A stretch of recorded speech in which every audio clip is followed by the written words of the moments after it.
नमस्कार दोस्तों, स्वागत है आपका युवा परीक्षार्थी के इस चैनल में।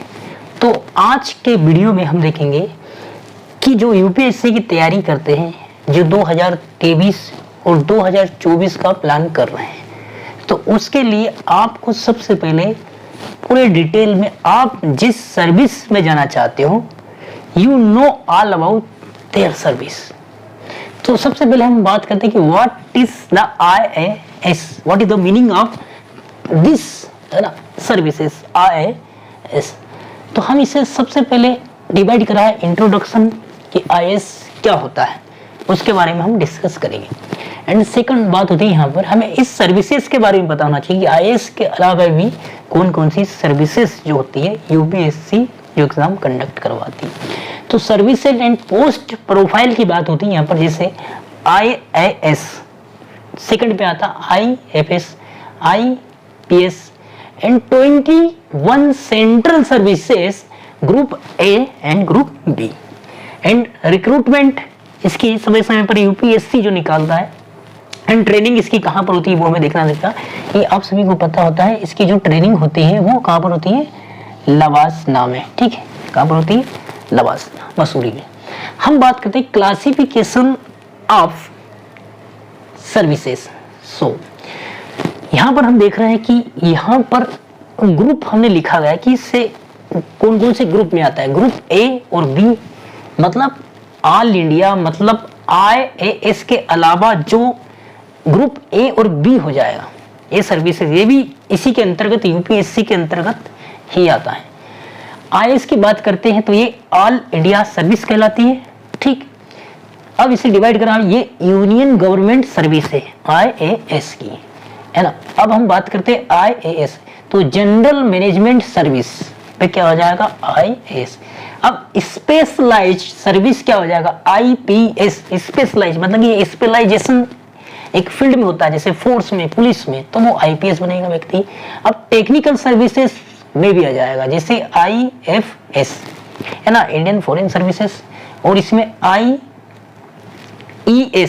है ना, इंडियन इंजीनियरिंग सर्विसेज भी होता है। ठीक, इसी प्रकार से हम बात करते हैं ग्रुप, आपको IAS प्रॉपर नहीं मिला तो आपको ग्रुप A और B की जो है ना पोस्ट है उसमें आपको डाला जाता है। अगर आपको प्रॉपर IAS नहीं मिलता, अच्छी रैंक नहीं आती है तो ये सेंट्रल सर्विस कहलाती है। ग्रुप A वाला जो है ये सेंट्रल सर्विसेज होगी, है ना, ये ऑल इंडिया सर्विस और सेंट्रल सर्विस में थोड़ा सा डिफरेंस, तो सेंट्रल सर्विस ही हो जाएगा। ठीक है ना। यहाँ पर जैसे हम ग्रुप A वाले की बात करते हैं, इसमें क्या हो जाएगा, स्पेशलाइज में, जैसे कि IFS है ना, इंडियन फॉरेन सर्विसेज, IRS है ना, इंडियन रेलवे सर्विसेज, फिर इसी प्रकार से IRTS है ना वगैरह।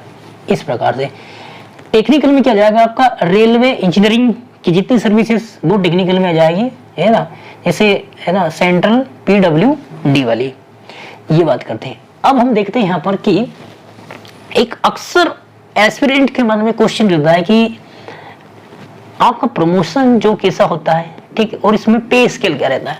तो उसे हम थोड़ा सा यहाँ पर समझने की कोशिश करेंगे कि किस प्रकार से इसका पे स्केल डिजाइन किया जाता है। तो यहाँ पर हम अगर देखें थोड़ा सा कि यहाँ पर आप जब सीधा IAS बनते हो तो यहाँ पर आपकी बेसिक पे एंट्री जो होती है वो लेवल पे वो 56,100 रुपये होती है। ठीक, और आप यहाँ पर देखोगे कि लेवल नंबर 10 से स्टार्टिंग होती है। लेवल नंबर 10 1 से 4 साल मतलब 1 to 4 ईयर आप सर्विस करोगे तो आपको, अगर आप IPS बने तो आपको ASP बनाया जाता है। अगर आपको IAS मिला तो आपको SDM बनाया जाता है, या आपको IRS मिला, इंडियन रेवेन्यू सर्विसेज मिला, तो आपको असिस्टेंट कमिश्नर बनाया जाएगा। इसी प्रकार से आप जब 5 से 8 साल, 4 साल जैसे आपने कंप्लीट करा, 5वां साल लगा आपका, 5 से 8 साल, तो आपको लेवल आप 11 में पहुंच जाओगे। यहाँ पर दिख रहा है आपको, ठीक। तो यहाँ पर आपका प्रमोशन हो जाएगा ASP से सीधा SP में, SDM से सीधा DM में, और जब आप IRS में होंगे तो आपको डिप्टी कमिश्नर बना दिया जाएगा। ठीक, फिर जब आप 8 साल जैसे कंप्लीट होंगे आपकी सर्विसेज के, तो 9 से 12 साल तक आप जैसे ही 8 साल कंप्लीट 9वें साल में आप जाओगे तो आप लेवल 12 में पहुंच जाओगे, लेवल 12 में। तो यहाँ पर आपको ए है ना क्या बन जाएगा, अगर आप एसपी थे तो आप एसएसपी बन जाओगे, है ना।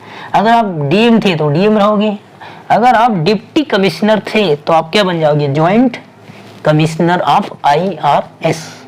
इसी प्रकार से जब आप 12 साल कंप्लीट कर लेते हो सर्विसेज के, आप 13वें साल में जैसे जाते हो तो आप लेवल 13 में पहुंच जाते हो। 13 से 16 साल तक जब सर्विस करते हो किसके रूप में, एसएसपी डीएम, आप यहाँ पर क्या हो जाएगा, आईआरएस में एडिशनल कमिश्नर बन जाओगे, क्या बन जाओगे, एडिशनल कमिश्नर। इसी प्रकार से लेवल नंबर 13A होता है जब 14 साल की सर्विसेज कर लेते हो, ये एक स्पेशल होता है ना। तो आप अगर आईपीएस हो तो आप डीआईजी बन जाओगे 14 साल की सर्विस करने, जैसे 13 साल आपने कंप्लीट करा, 14 साल में गए आप, तो आपको डीआईजी बनाया जा सकता है, ठीक। तो 14 साल की सर्विस करने के बाद आपको डीआईजी की पोस्ट मिल जाती है ना। और इसके पैरेलल कोई भी सर्विसेज नहीं होती, एक ओनली ही आईपीएस में ही आपको मिला डीआईजी, 14 साल की उम्र में आपका प्रमोशन होता है और आप डीआईजी बन जाते हो, ठीक। तो ये हमारे पास एक स्केल था पे लेवल वाला। अब हम देखते हैं आपकी, अब ये सबसे बड़ी पोस्ट होती है कि कैबिनेट सेक्रेटरी, है ना, जो कैबिनेट का सचिव होता है उसकी सैलरी क्या होती है, 2.5 लाख, है ना, 2.5 लाख। सेकंड नंबर पे बात करते हैं चीफ सेक्रेटरी इन स्टेट, अगर किसी राज्य में आप है ना मुख्य सचिव है तो आपकी 2.25 लाख आपकी जो सैलरी रहेगी पर मंथ। आप additional secretary in government of India, है ना, अगर एडिशनल आप क्या है गवर्नमेंट ऑफ इंडिया में सचिव के पद पर है तो आपकी 2 लाख सैलरी रहती है। तो इस प्रकार से हमने इस वीडियो में देखा कि यूपीएससी की जो क्लासिफिकेशन है सर्विस का वो किस प्रकार से होता है और उसका पे लेवल क्या होता है। अब हम आगे इसकी स्ट्रेटजी, इसके पेपर के बारे में डिस्कस करेंगे। तो मिलते हैं नेक्स्ट वीडियो में, तब तक के लिए धन्यवाद।